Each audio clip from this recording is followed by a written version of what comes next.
Test.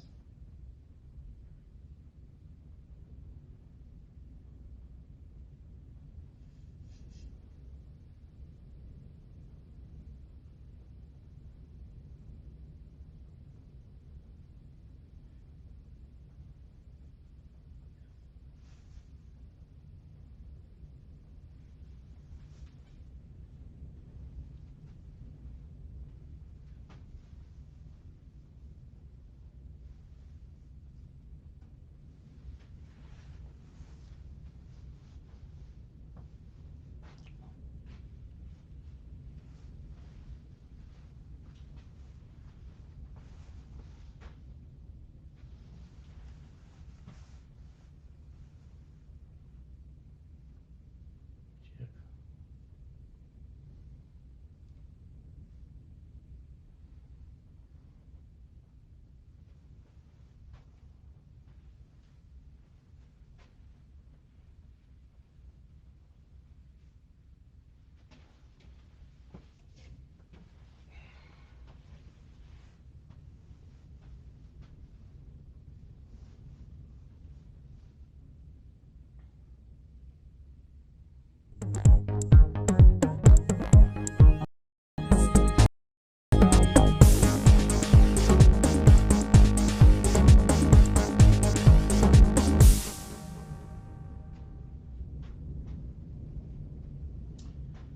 Hello everyone, my name is Doug Brinks. I'm with the Grand River Woodturners Guild.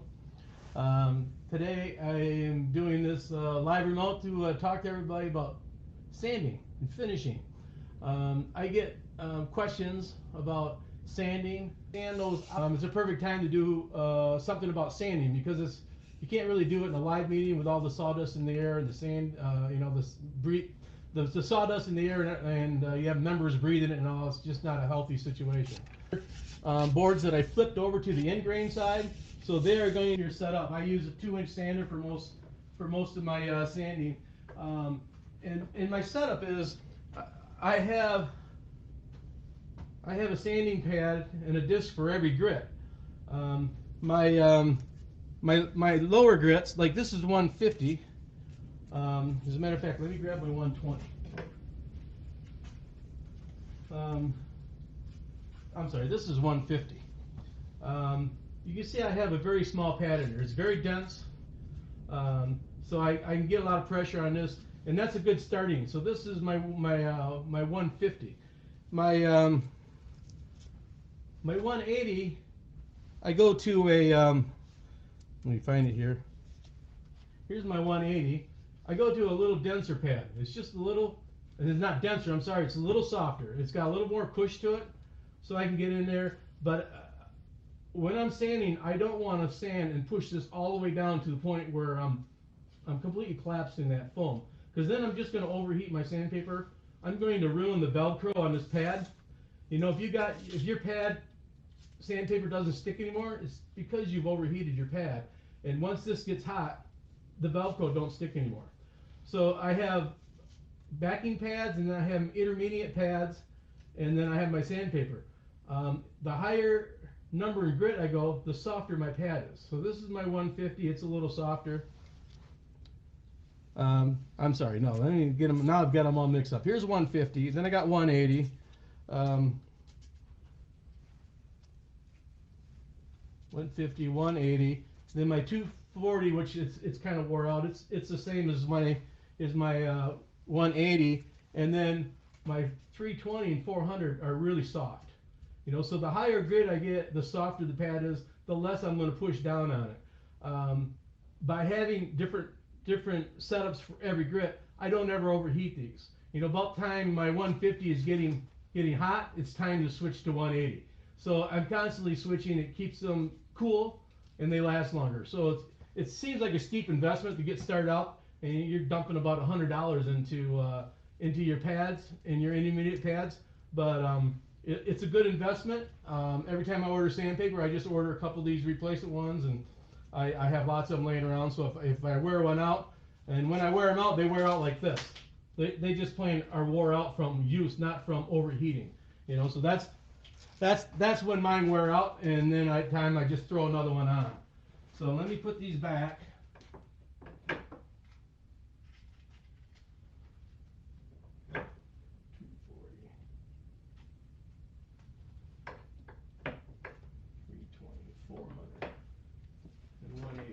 Okay, so my right now this is sanded to 150. I did not sand it with the lathe on.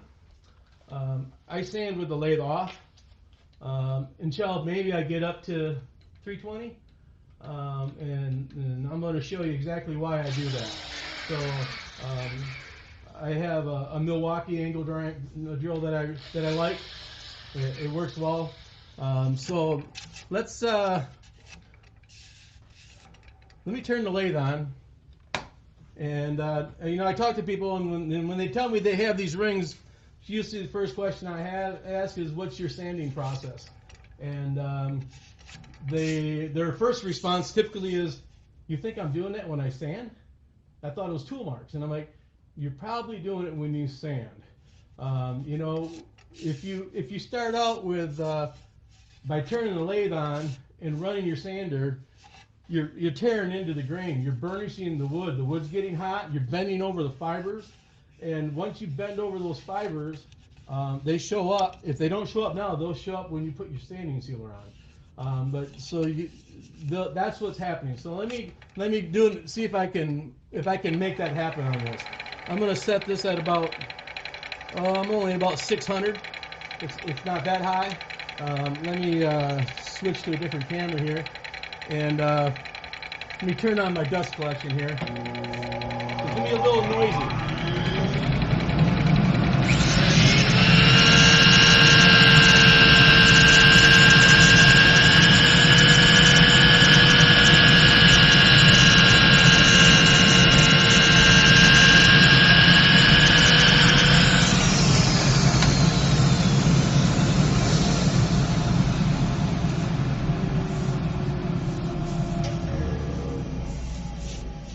And that did not do what I wanted it to do. Let me back up to 150.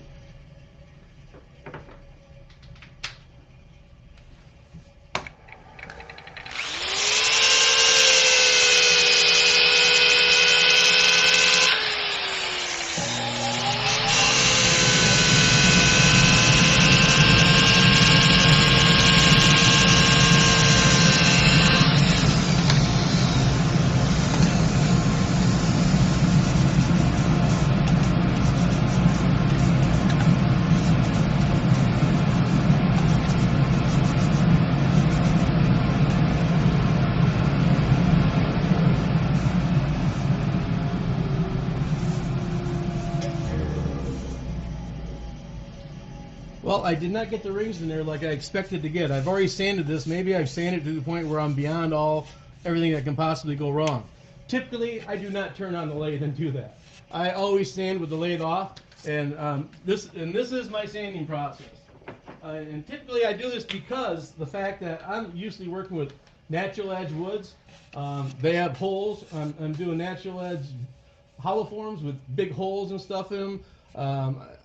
A lot of the work I do is holy. I can't use the sanding tool with the lathe on. So my sanding process is typically, this is how I go through my grits.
That's how I go through one grit. I do see out here, I do have some marks out on this farther edge from what I did earlier.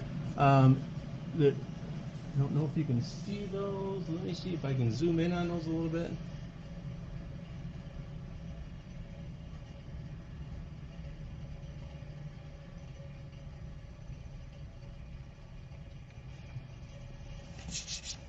You can see through here, I have some, and if I was to put some sanding sealer on right now, that would stand right out.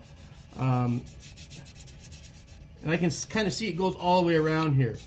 And if I was to turn the lathe on and try to take care of that, I'm sure it would not work. And in fact, let me go the other way here.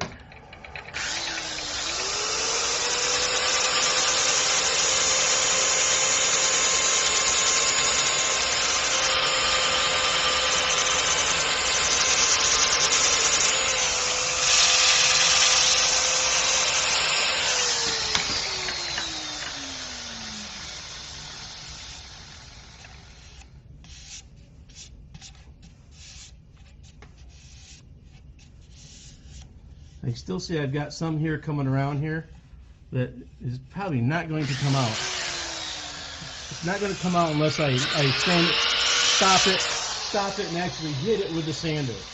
I see some other rough spots in there.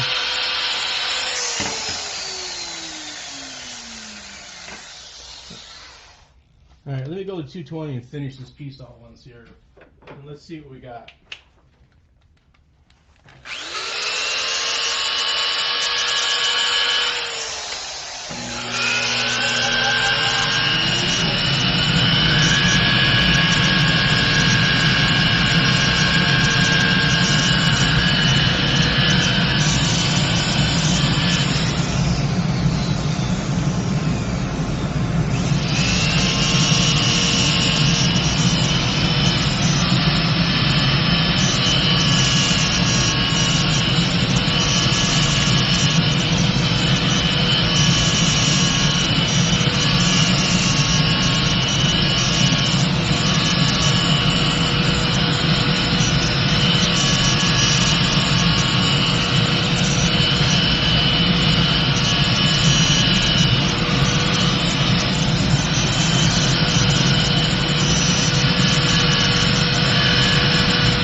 That's 320. At this point, I feel pretty comfortable turning the lathe on.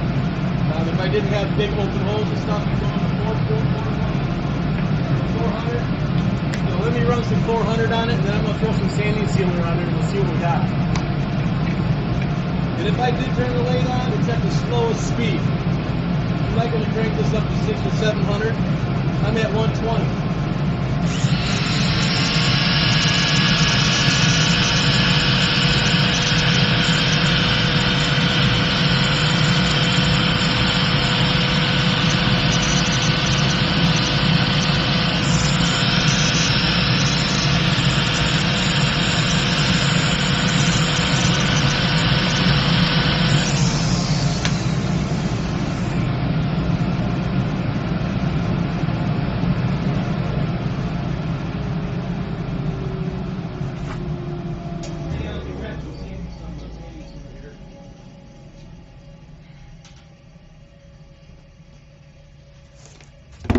Typically what I would do with a piece, I would sand it to 400 or 320, somewhere one of those two. If it's darker wood, I'm tempted to go 400 because that means I'm going to go to probably 600 after I do my final seal, but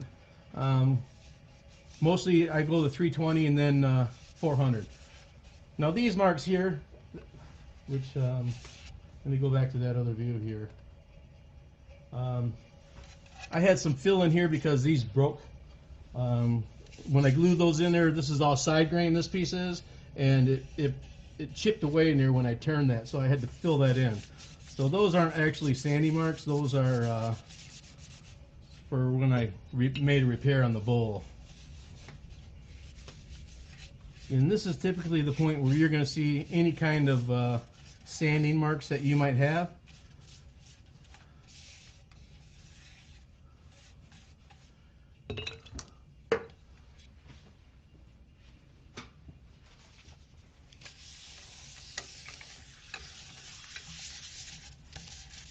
I have some Padauk in here, so it's bleeding through pretty bad here.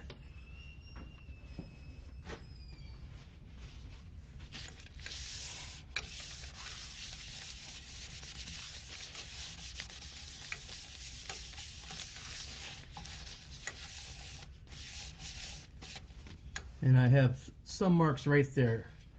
You can probably see that. It's the only spot I had. So at this point, I would go back through and after this dries, I have that one mark there. That's about it on that maple, that piece of maple.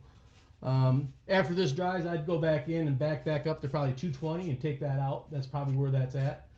But that's typically my sanding process there. I don't turn the lathe on until I'm at the very end of it.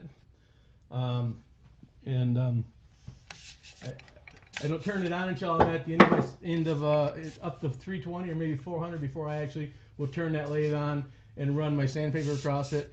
And then at that point, I'm only going to turn the lathe on at maybe 120. No, nothing faster than that. So let's see. Dave's asking, what kind of sanding sealer do I use? I use shellac cut in half with DNA. It's a great base for lacquer. It's a great base for shellac. It's a great intermediate base for a lot of things. I had somebody ask me the other day, you know, I put some walnut oil on a bowl. I sanded it in. I sanded it with walnut oil. Now I want to put lacquer on. Can I just spray that lacquer onto the walnut? I think you probably could after about a month, once the walnut oil cured. If it cures, we heard someone talk this morning that some walnut oil will never cure. But if it does cure, you probably could in a month or so if it was some quality walnut oil. I recommended after a couple weeks let it cure and then put a base coat of this on, because shellac with the DNA is going to get in there and it's going to dry it up, and then you can sand it and then you'd be able to put your lacquer on without a problem. Let's see, I don't see any other questions here unless they're up there higher in the post.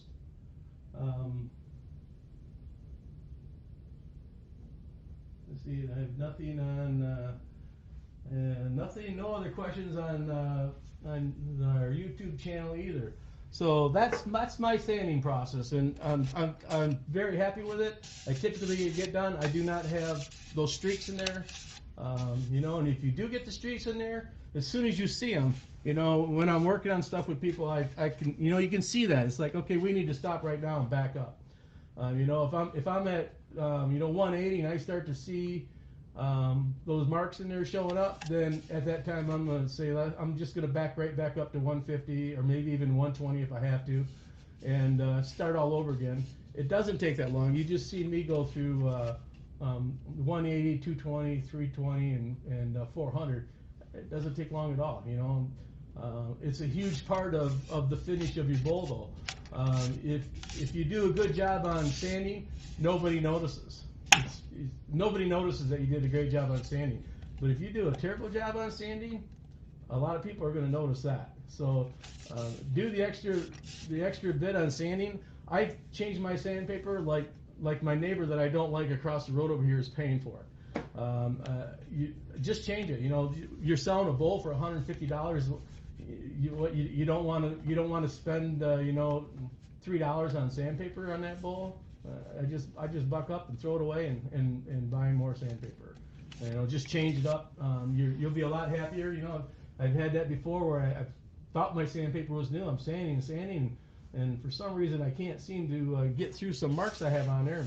change my sandpaper and pow, there it goes. It just, I just hadn't changed my sandpaper, you know. So typically I got a new bowl on, I'm going to be changing the sandpaper on almost all my grits unless I know that the one in there is relatively new. Just so I go through them faster. So I think that's all that I have on this little demonstration.